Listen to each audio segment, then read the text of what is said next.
Bismillah, walhamdulillah, wassalatu wassalamu ala rasulina. Welcome everybody to today's podcast, Islamic Finance Podcast, with me, Almir. And today we have a special guest, our dear brother, Abdul Shahid Drew. Welcome. Assalamu alaikum. Wa alaikum assalam wa rahmatullah. Thank you for having me. Pleasure. It's our pleasure to see you today discussing just before Ramadan, having nice cup of coffee together and talk about some of these interesting things. It's excellent. As you might know, before we go into the episode, we do something that is called simultaneous sip with our listeners. We have our coffee ready and our listeners can have any kind of halal liquid. We are drinking coffee. What we do to make this episode awesome, we start with a simultaneous sip in 3, 2, 1, Bismillah. Bismillah.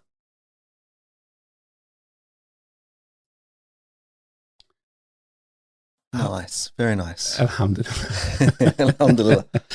How you been? How was your day? Everything's good. It's a bit of a rush. There's always things to do. But now that Ramadan is here, it's like, okay, I want to get everything out the way, take care of, just prepare myself for Ramadan, have less distractions, really. How do you do that? Doing a lot of overtime. Not regarding work, because we're on school holidays now. I'm a school teacher. It's more like spending a few hours each night working on certain projects that I want to finish, doing repairs around the house, doing shopping, all the other things. Yeah. May Allah make it easy. I know definitely how it is with the kids and busy life. I've known you for a while. How many years now? More than 15 years. More than 15 years, yeah. And we've been doing lots of projects together over those years. What would you say are some of the things that drive you? If people ask me, what do you do? I'm a school teacher. And that's as far as it goes. But then as I talk to them a bit more, I'm pretty sure I would discuss about the Muslim history of Australia, because that's kind of my passion at the moment, is digging deep into Australia's Muslim history. It's also worth mentioning that we did a Master of Islamic Banking and Finance together, and you also wrote a very fascinating book, which is called 40 Hadith Relating to Islamic Finance. Before we go into your actual book and Islamic finance, I want to touch a little bit about this study of the history, specifically history of Muslims in Australia. How did, first of all, Muslims come to this region? Okay, how did the message of Islam spread to, say, Southeast Asia? Yeah. The general rule is there were traders from India who came to the Indonesian archipelago and they traded with the locals. And then after the Indians, you also have Arab traders also coming through. These were trade routes all the way to China. So you have Indian contact and you have Arab contact. And you may have had other countries as well that Allah knows best which other countries involved, but people talk a lot about these in Indonesia in particular. It spread slowly. So Malaysia, Sumatra, that area probably got influenced first, and then it spread slowly over the centuries, organically, and also more traders coming and normalizing or spreading the message of Islam through trade. What century are we talking about 13th century, it starts to spread in the, Malaysia, Sumatra area. And then the archipelago goes all over the place, but goes east and then towards Philippines up that way.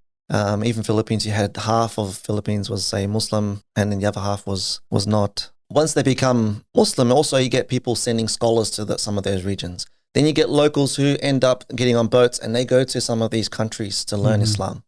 And then they bring the knowledge back to their people. And then in this process, you get the Portuguese, you get the English, you get the Dutch competing for this kind of region as well. So you get a lot of conflict. You get a lot of, we're allowing you to dock here and trade with us, but that's about it. They came as economic forces, but then they became political forces, the Europeans. That's what I'm saying.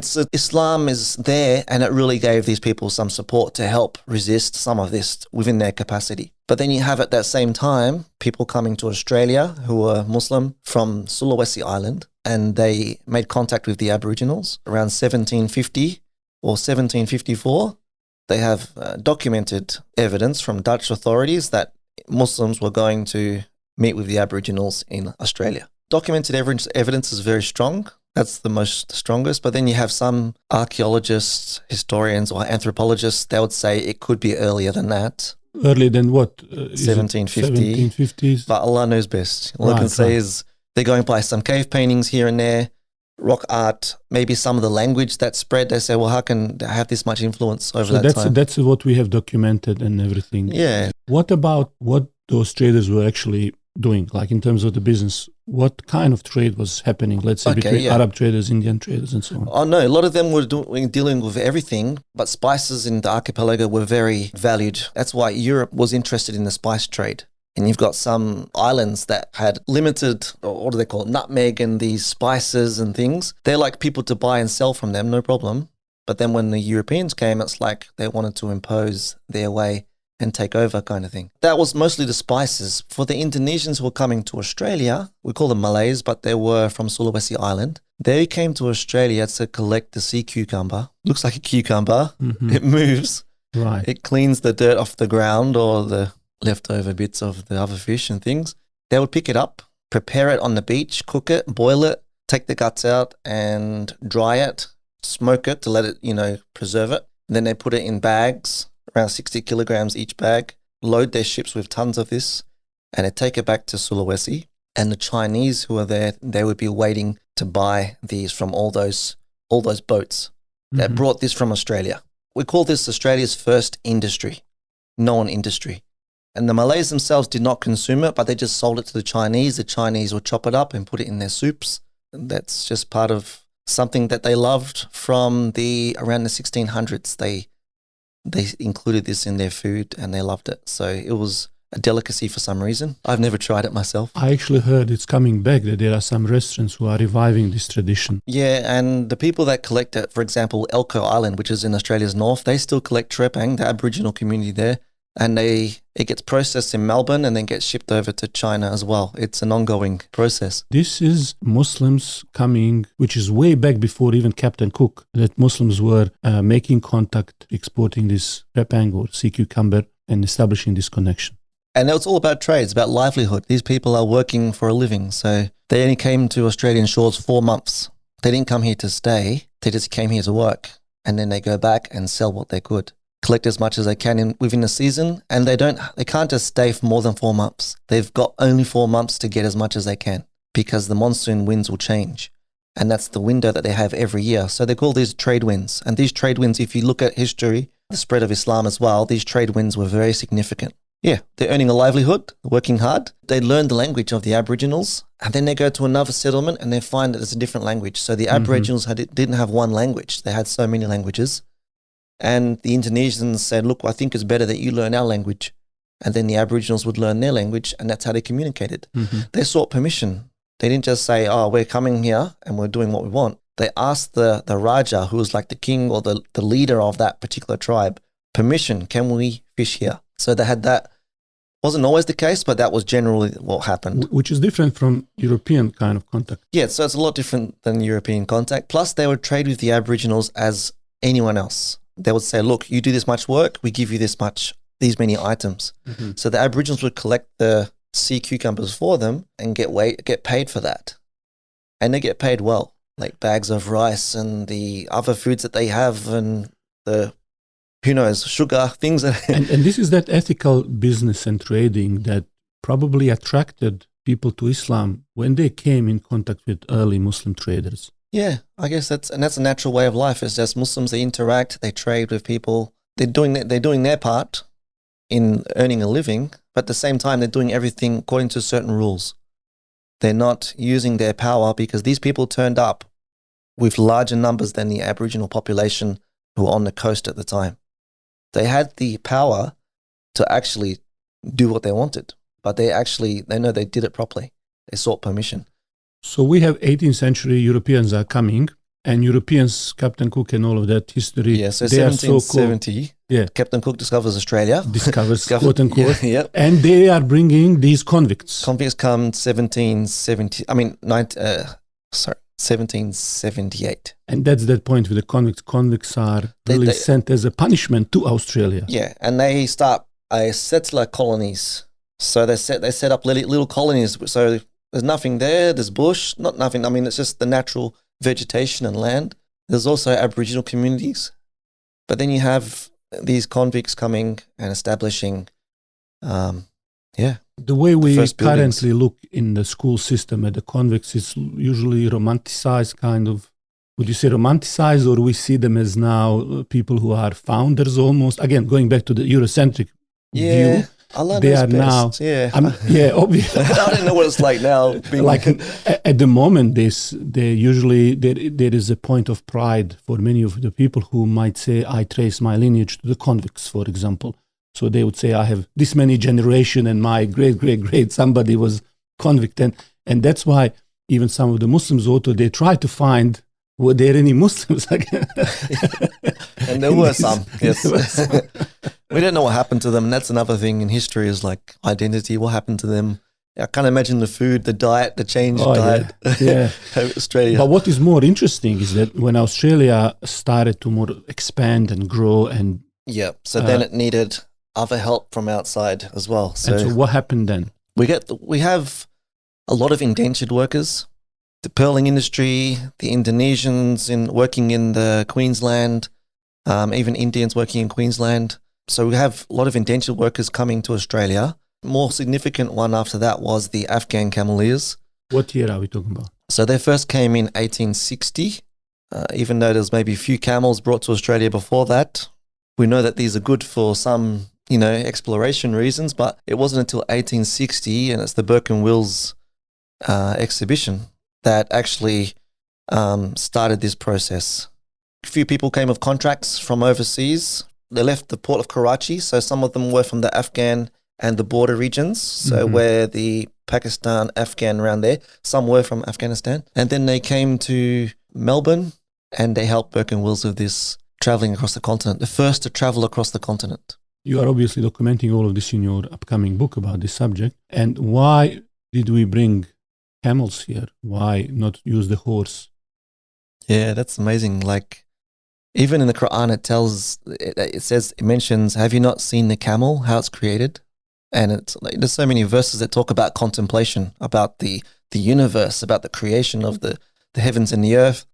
Even the Quran, have they not contemplated on the Quran, And then the camel, have they not contemplated on the camel, how it's created? Well, the camel is so amazing. And that's why even in my book, I had to write a section about just camels. I couldn't write about the cameleers without writing about the camels. Horses are amazing as well. Of course, maybe short distance, they're better as well. Like they've got different purposes, easy to look after in the sense of eating the vegetation. But camels, they're so unique because they're made for the desert regions. Their eyelids protect their eyes from the sand. Their nostrils can close, protect it from the wind and these sandstorms and things like that. It has a third eyelid. So we got two eyelids, right? But then they have an extra layer which can cover their eye and still transparent, like translucent, where they can see the other side. Like it's like birds. Some birds have it as well. And that allows them to protect their eyes while they're walking in the desert and still see where they're going. It's like having a contact lens. They can survive, say, days without water. They're desert creatures, but they've got no problem crossing through the water. So you've got luggage on the back of your camel, and there's a river, and it rains, and then the desert becomes, like rivers everywhere when it rains in certain places.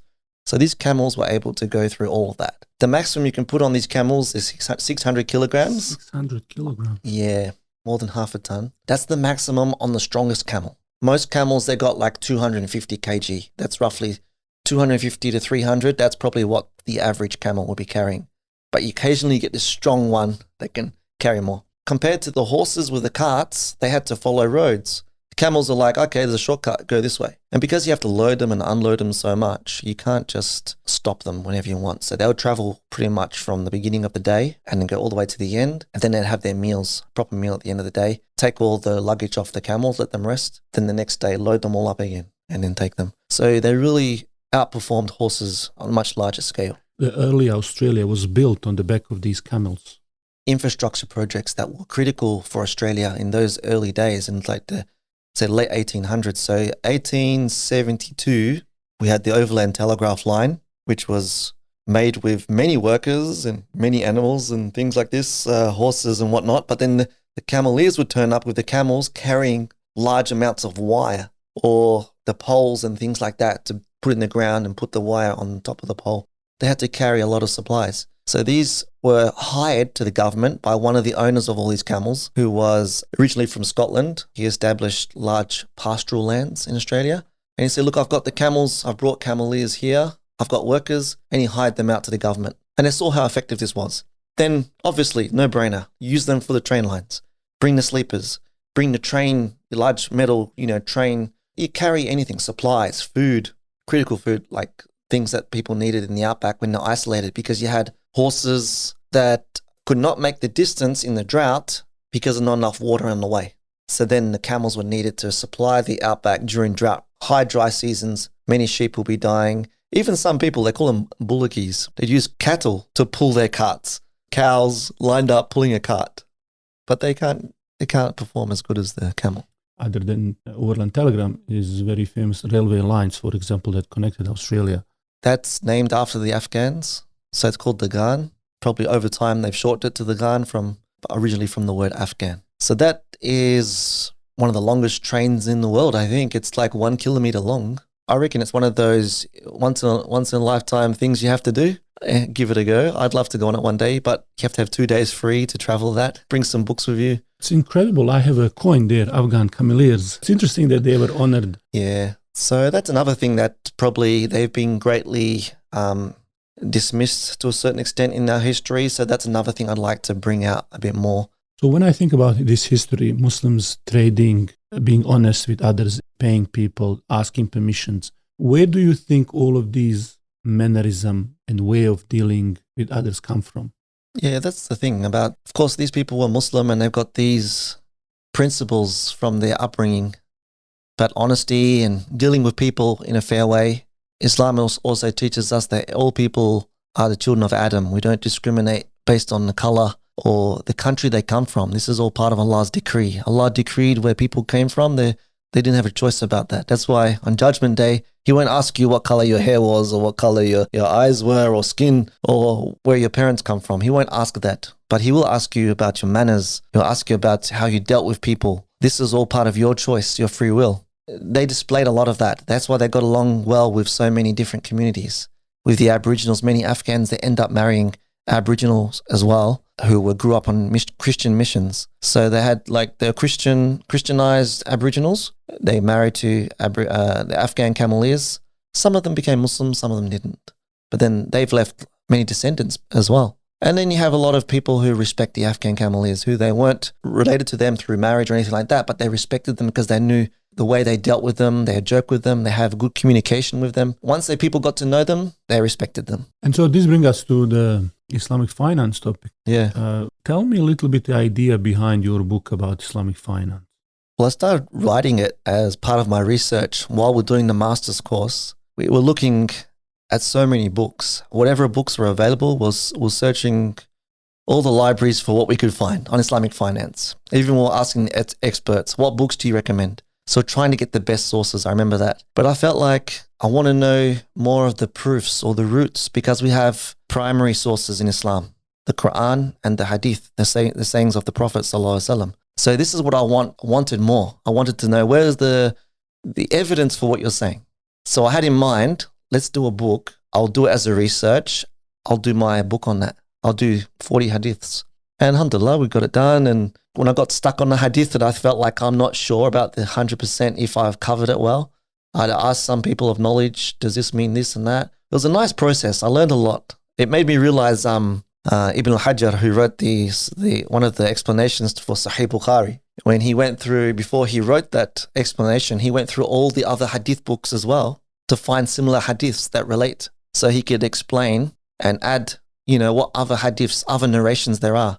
So I had a little taste of that, only on a small scale, 40 hadiths, but then it made me look at, everything to do with money. So many hadiths that talk about money and wealth and dealing with people. I had to choose which ones I felt were the most significant to give people an idea about what Islam says about money, and it's an obligation to work and that type of thing. But then I go into chapters of, okay, now you have to become more professional as well. You have to look out for certain prohibitions. You have to also be careful. You don't want to get ripped off. Islam gives you everything. It's amazing. And then after that, now that you've got wealth, now that you want to invest your wealth, how can you invest it? So you've got some hadiths that encourage that, partnerships, investments. Can you invest in certain areas? Yes, you can. If it's the right place to invest in, if it's going to support something, then yes, you can. So it's giving people that green light. I've got money now. I want to do business. I'm avoiding the prohibitions, but what can I do? Once you've got that money, now Islam also tells you to share some of it with those who are in need. So it covers the zakah. If you pass away, you've got the inheritance, general things like this. So we'll put the link and details in the comment section. Do you want to maybe read for us a section that might be relevant for what we are discussing in this season of the podcast about livelihood and earning? If I just look at the introduction, the very first verse that I chose to select in the introduction is this. This is the translation. It says, "It is Allah who subjected to you the sea, so that ships may sail upon it by His command, and that you may seek of His bounty, and perhaps you will be grateful." So this verse is in Surah Al-Jathiyah, Ayah 12. The explanation I put underneath, not the explanation, I continue with my introduction. Wealth and the rules pertaining to it have been given great importance since the early days of the Islamic civilization. Wealth is necessary for individuals to support themselves and their families, fulfill responsibilities, buy food, provide shelter, and so on. If they have sufficient wealth, Islam calls on the believers to help the needy, perform the pilgrimage to Mecca, and pay zakah. Wealth may give them the chance to fulfill responsibilities, live comfortably, and improve their lifestyles, which in turn may help them fulfill religious duties. It also makes them independent so that they can live a dignified life, and it opens up more opportunities for travel and so forth. One should seek wealth in a lawful manner, abiding by certain ethics and principles and dealing with others in a just way. As the aforementioned verse mentions, seeking Allah's bounty is endorsed, even if one has to traverse the seas in seeking it. So that's part of the introduction. Where does this take us when we are talking future? Yeah, that's the thing. Like even this verse that I just mentioned as part of my introduction, before I studied Islamic finance, I wouldn't think twice about these verses. I just think I work, I do my job, but then I get to go to the mosque and learn knowledge and the theory. But then it's like, wait, Islam is a civilization, really. It's a whole ummah. It covers everything. And I remember we were talking about this. We want the bigger community to know about what Islam says about earning a livelihood and encourage it as well, and to become professionals in certain fields. Many statements that we have in here by companions or hadiths and things like this that help also talk about this. So that's what I'm thinking, like we want Muslims to come out of this situation where they are now and aim to improve themselves, to become more established. It's better for their livelihood. It's better for the religion as well in the end, because if you have to work so many hours and you don't get as much pay, or it's probably less time to study, less time to spend with family or community, less time to volunteer. So you want to be able to have more weight in society. And there's even a hadith, I put one of the hadiths, number 2 actually, competing with the rich. So it talks about dhikr and how important it is, but it highlights one part of the community was saying the rich are beating us in everything. So who are these rich? They're talking about the believers who are rich, Muslims who they understand Islam properly, but they've also got lots of wealth. And they're using that wealth to spend for the cause of Allah. They're using it to support the needy. They're supporting their families, but they're also supporting things in the community as well. They're saying these people are beating us. So it gives you that idea, which one's better? If you have Iman and you've got the proper understanding of Islam, you should also aim to be independent. You don't want to be the lower hand. The upper hand is better. That's the one who gives, not the one who receives. So try and become more independent. And even the Prophet, his da'wah, alayhi salatu wasalam, Khadija radiallahu anha, she was the support as well at the very early days. So just being able to talk and say what you want, not being tied back because of income and things like this. So independence is, in many ways you can look, it's very important. What would you say should a person, let's say in their 20s or early 30s, listening this podcast, what should be the most sort of productive way to focus their energy? I would say they should be involved in the community first. Like that should be part and parcel of just growing up and being involved with the community to some extent.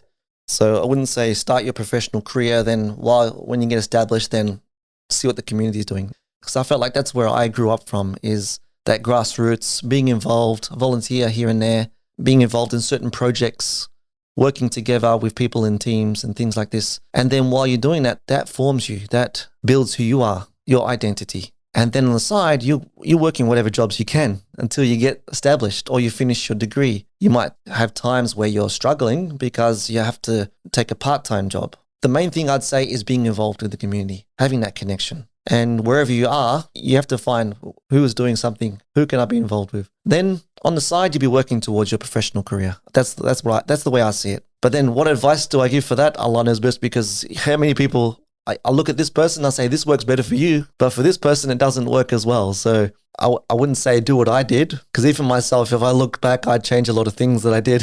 But being a part of the community, that's what I'm saying, is definitely, you need to do that. You need to form your Muslim identity. You need that contact at least once a week of that spiritual kind of contact where you've got a lesson that you're learning some type of knowledge, discussion group, or you're involved with people that are of the same mentality. This will really help build you and your confidence of who you are as a Muslim. And even if you think, okay, I've got so many things to learn, we'll start with one thing. Even if it's just perfecting your recitation of the Quran. Say, okay, this year, this is my goal. I'm going to make sure I don't just go to a few classes and quit. I'm going to complete. I'm going to perfect this kind of field, and then I'm going to go to something else. At the same time, you can study lots of things at once, but as the scholars recommend, try and master something first, stick to it, and move to something else. What is the next phase or aim for, let's say, next 5 to 10 years for you?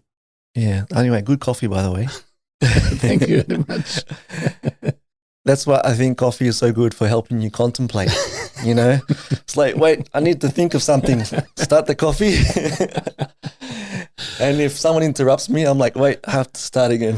Yes. No, it's all good. So my brain is racing so much more now than even when I was in my 20s. You're at a stage now, it's like, wait a second, I want to do something. I want to do all these projects, but what's realistic? And we know that our hopes, there's that hadith that mentions our hopes will outstrip our lifespan. So I'm thinking, oh no, what do I do now before my time is up? This is where I'm heading now. I'm thinking downward slope. Allah knows best when we're going to die. And then I'm thinking with this project, it can become big, potentially. My history project with the Muslim history in Australia. So I'm working on this full color book, fully referenced to academics. That book project is just like a springboard. After that, hopefully this creates more discussion in the society. Hopefully this helps influence other smaller projects, or start catering similar type works for the right age groups in certain schools. Then you have documentaries that we could produce out of this. The book, I feel like that's the starting project for many other projects. What about on personal level? What's something you're looking forward to do just for yourself? Go on again. What's the motivation? Leave the kids at home. Okay, so I can connect with that. It's all right, they won't be listening to this. No, but it's like you don't want to retire.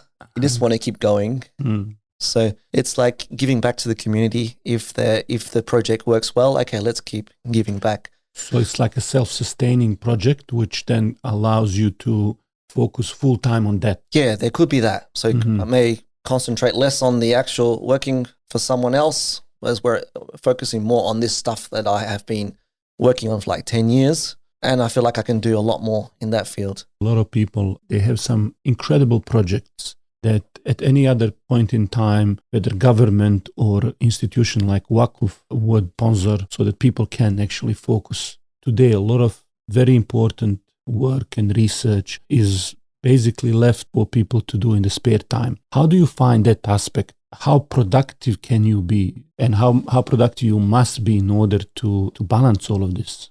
Like they say, no one said life is meant to be easy. So, but no, you do have to sacrifice certain things. And you might have different periods in your holidays, or not holidays, but throughout the year, go, okay, certain times I can concentrate more on this.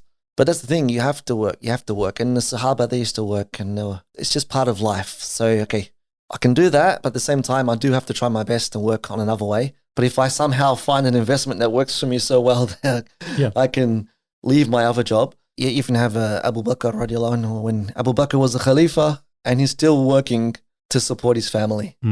And that's when Umar said eventually, just take from the treasury. You need to work full time for the ummah. So even his intention there is like, no, I'm going to keep working and providing for my family. So you see that mentality is there.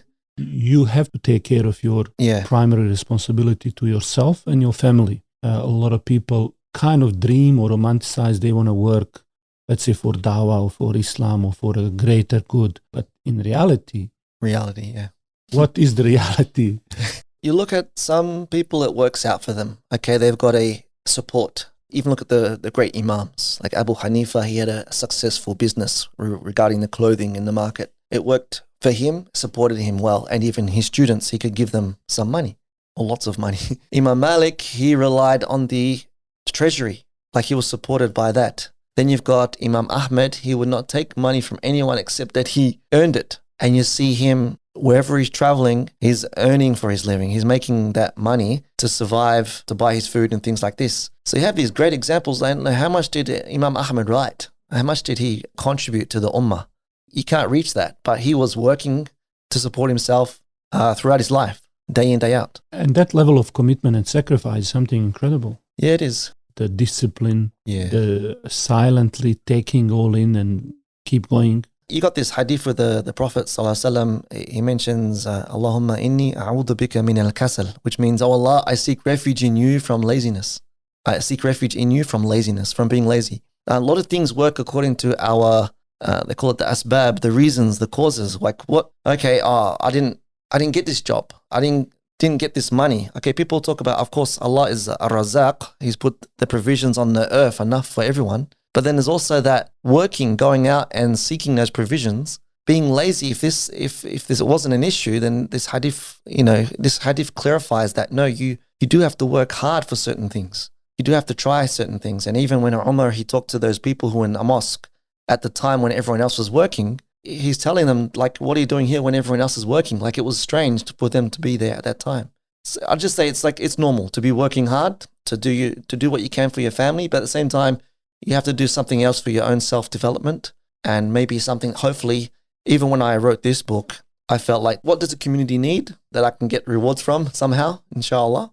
And then I figured this is what people are asking questions about, so I'll try and do something to fill that gap, try and do my contribution. Same with the history. This is like the new front. So I figured this is my contribution. I have to add something to this part of where Islam has reached in recent years, recent centuries. Maybe 100 years from now, this will be a source for that. And also be an encouragement for the people now to give them an idea. Like I remember once I've given these speeches, like in Ramadan iftars, or I've given presentations to community people in the community where there's members of parliament and there's police, and they talk about, wow, that was amazing. Like they were happy to hear about this information about Muslim history in Australia. It's like a way of demystifying what Islam is. At the same time, you're teaching people about your religion, but indirectly. So they leave with a positive understanding. So they've got this, I think Muslims are this. I've heard in the last 20 years, the Islamophobia thing that people feel 50-50, they're not sure. But when they read this book, this is just history. But by the way, when you read it, you're indirectly going to find out what Muslims believe and what they do.